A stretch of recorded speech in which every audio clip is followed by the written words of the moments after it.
Bakit hindi masarap? Mamansin ko kasi. Nakakain ako eh.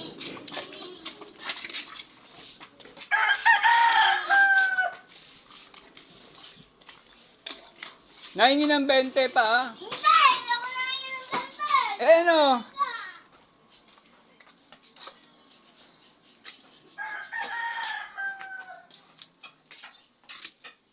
Letter na lang ang susulat mo. Nagpakahirap na nga ako dun eh.